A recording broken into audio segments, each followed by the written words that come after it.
గలతీయులకు రాసిన పత్రిక 1వ అధ్యాయం. మనుషుల మూలముగానైనను ఏ మనుషుని వలననైనను కాక యేసుక్రీస్తు క్రీస్తు అను శబ్దమునకు అభిషిక్తుడని అర్థము వలనను ఆయనను మృతులలో నుండి లేపిన తండ్రి అయిన దేవుని వలనను అపోస్తలుడుగా నియమింపబడిన పౌలను నేనును నాతో కూడానున్న సహోదరులందరూ గలతీయలోనున్న సంఘములకు శుభమని చెప్పి రాయినది.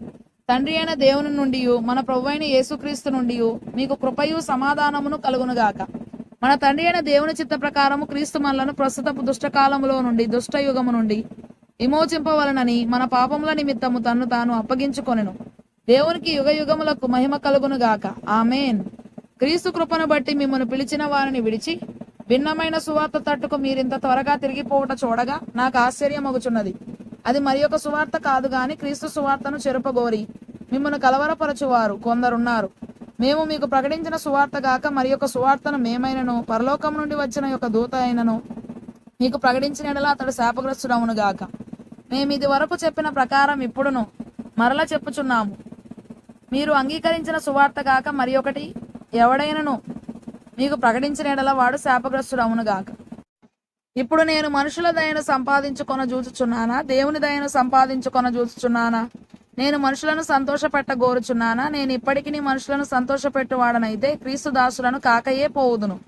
సహోదరులారా, నేను ప్రకటించిన సువార్త మనుషుని యోచన ప్రకారమైనది కాదని మీకు తెలియజెప్పుచున్నాను. మనుషుని వలన దానిని నేను పొందలేదు, నాకెవడనూ దాని బోధింపను లేదు గాని యేసుక్రీస్తు బయలుపరచుట వలననే అది నాకు లభించినది. పూర్వమందు యూద మతస్థుడనై ఉన్నప్పుడు నేను దేవుని సంఘమును అపరిమితముగా హింసించి నాశనము చేయుచు నా పితరుల పారంపర్యాచారమందు విశేషాసక్తి గలవాడనై నా స్వజాతీయులలో నా సమాన వయస్కులైన అనేకుల కంటే యూదుల మతములో ఆధిక్యత నొందితనని నా నడవడిని గూర్చి మీరు వింటిరి. అయినను తల్లి గర్భమునందు పడినది మొదలుకొని నన్ను ప్రత్యేకపరిచి తన కృపచేత నన్ను పిలిచిన దేవుడు నేను అన్యజనులలో తన కుమారుని ప్రకటింపవల్లని ఆయనను నా యందు బయలుపరపను అనుగ్రహించినప్పుడు మనుష్య మాత్రులలో మూల భాషలో రక్తమాంసములతో నేను సంప్రదింపలేదు. నాకంటే ముందుగా అపోస్తలులైన వారి యొద్దకు యెరూషలేమునకైనను వెళ్ళను లేదు గాని వెంటనే అరేబియా దేశంలోనికి వెళ్ళితిని. పిమ్మడ దమస్కు పట్టణమునకు తిరిగి వచ్చితిని. అటుపైని 3 సంవత్సరములైన తరువాత కేఫాను పరిచయము చేసుకొనవలని యెరూషలేమునకు వచ్చి అతనితో కూడా 15 దినములుంటిని. అతనిని తప్ప అపోస్తలులలో మరి ఎవరిని నేను చూడలేదు గాని ప్రభు యొక్క సహోదరుడైన యాకోబును మాత్రము చూచితిని. నేను మీకు రాయుచున్న ఈ సంగతుల విషయమై ఇదిగో దేవుని ఎదుట నేను అబద్ధమాడుట లేదు.